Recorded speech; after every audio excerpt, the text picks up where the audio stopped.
اگه بخوام وضعیتم رو توصیف کنم باید بگم که دریا طوفانی، قایق سوراخ، پارو شکسته، ولی انگیزه زیاده، خیلی زیاد.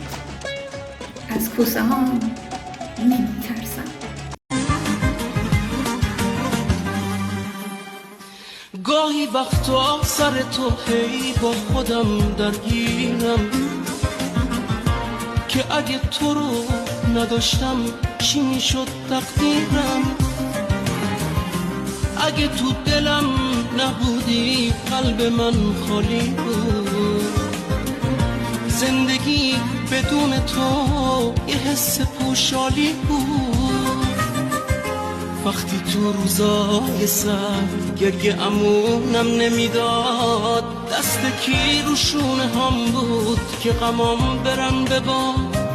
وقتی که زمین میبردم توی این دنیای سر، دستمو نمیگرفتی کی بلندم میکرد.